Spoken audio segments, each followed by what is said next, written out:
सोचिए, एक दरवाजा है, पूरी तरह से सील किया हुआ, और उसके पीछे से सुनाई देती है एक आखिरी धमक। आज की कहानी ठीक वहीं से शुरू होती है।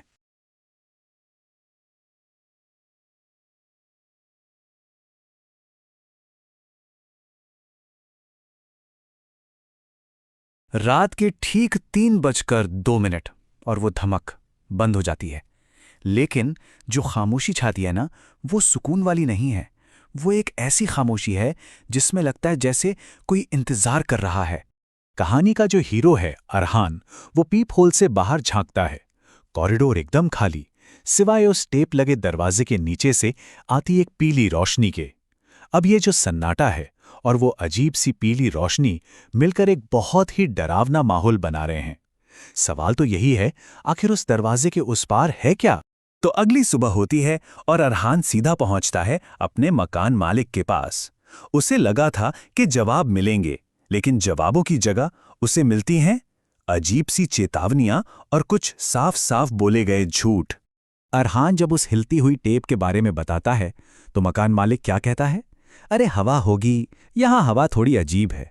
सच में मुंबई में हवा अजीब नहीं होती, इमारतें जरूर अजीब होती हैं। और इसी बहाने से अरहान का शक और पक्का हो जाता है कि बॉस यहां कुछ तो है जो जानबूझकर छिपाया जा रहा है। और फिर मकान मालिक एक ऐसी बात कहता है जो रोंगटे खड़े कर दे। वो कहता है, इस बिल्डिंग में चीजें धीरे धीरे सुनाई देती हैं। पहले बस रात, फिर आवाज और फिर पहचान। इसका मतलब क्या है? मतलब जो भी हो रहा है वो नया नहीं है, वो एक जानी पहचानी चीज है जो धीरे धीरे सामने आती है। और ये जो पहचान शब्द है ना, बस यहीं पर सारी कहानी छुपी हुई है। तो अब अरहान खुद छानबीन शुरू कर देता है। वो पुराने ऑनलाइन फोरम्स खंगालता है और उसे मिलती है 2014 की एक पोस्ट, जिसमें उसी टेपिंग के काम का जिक्र है और रात में सीढ़ियों पर दिखने वाली औरतों का भी। मतलब ये जो कुछ भी हो रहा है, ये कोई नई बात नहीं है। ये तो सालों पुराना राज है जो इस इमारत में दफन है।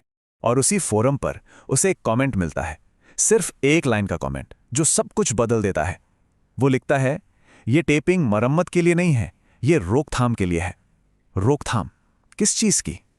अचानक से ये सब किसी मामूली रिपेयर वर्क जैसा नहीं लगता। ऐसा लगता है जैसे किसी चीज को या किसी को बाहर आने से रोका जा रहा है। अब तक जो डर सिर्फ एक एहसास था, एक अनजाना खतरा था, वो अब धीरे धीरे एक शक्ल लेने लगता है। एक ऐसी हकीकत जिसे देखा जा सकता था। दोपहर का वक्त है, सूरज की रोशनी है और अरहान देखता है कि उस सीलबंद दरवाजे पर लगी टेप अपने आप ऊपर नीचे हो रही है, एक लय में, जैसे वो दरवाजा सांस ले रहा हो। वो इसका एक 12 सेकंड का वीडियो भी बना लेता है। पर पता है अजीब बात क्या है? ये हरकत डरावनी कम और किसी मेडिकल मशीन जैसी ज्यादा लग रही थी, जैसे कोई लाइफ सपोर्ट पर हो। और फिर सीसीटीवी फुटेज में वही लंबे बालों वाली महिला दोबारा दिखती है, लेकिन इस बार वो कॉरिडोर में नहीं है। इस बार वो उस सील बंद अपार्टमेंट के अंदर किचन में है। और जैसे ही वो दिखती है, फुटेज में स्टैटिक आ जाता है। आवाज आती है जैसे टेप खींची गई हो। ऐसा लगता है मानो कोई नहीं चाहता कि सच रिकॉर्ड हो। अब कहानी में सिर्फ दिखना और सुनना नहीं है, अब एक गंध भी शामिल हो जाती है। कॉरिडोर में एक अजीब सी नम दवाइयों जैसी गंध फैलने लगती है।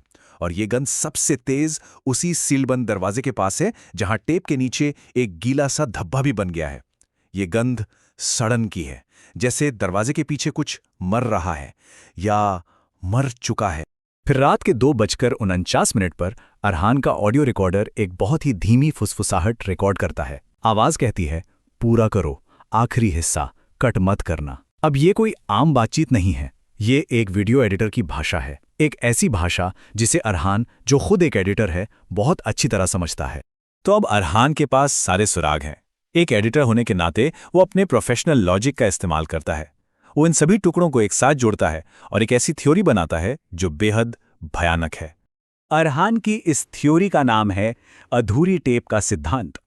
उसका मानना है कि ये जो भी हो रहा है, इसका ताल्लुक किसी भूत प्रेत से नहीं, बल्कि एक अधूरी सीसीटीवी रिकॉर्डिंग से है। वो मानता है कि जो भी अंदर है, वो बस ये चाहता है कि उसकी कहानी का आखिरी जो हिस्सा गायब है, उससे देखा जाए।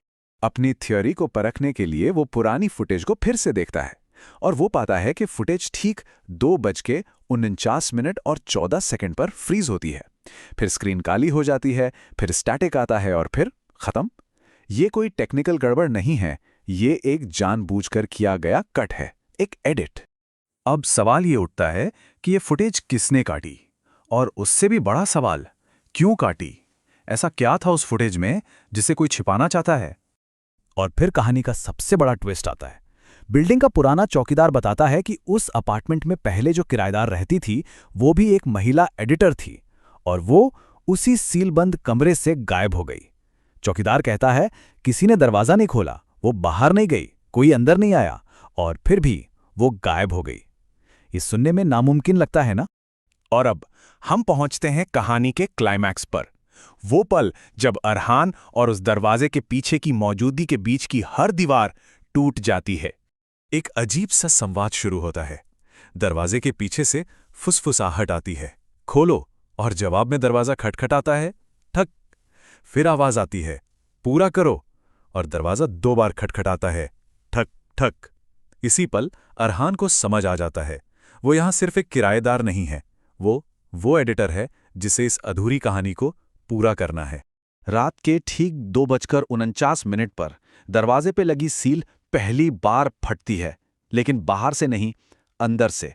एक आवाज आती है जैसे कोई अपने नाखूनों से टेप को खुरच रहा हो। वो दीवार, वो अवरोध अब टूट रहा है। टेप की एक पतली सी परत ऊपर उठती है, खुरचने की आवाज तेज हो जाती है, और उस छोटी सी दरार में से एक आंख दिखाई देती है। लेकिन वो किसी इंसान की आंख नहीं है, वो एक कैमरा लेंस है, बिना पलक झपकाए, बिना किसी पुतली के, एक मशीन की आंख जो बस देख रही है। ये कमाल का आइडिया है कि डर हमेशा किसी जीती जागती चीज से नहीं होता।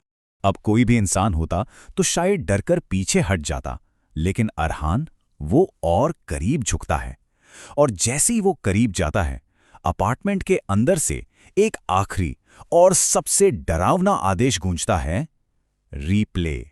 कहानी यहां एक ऐसे मोड़ पर खत्म होती है जो सोचने पर मजबूर कर देती है कि जब वो रीप्ले बटन दबेगा तो क्या होगा।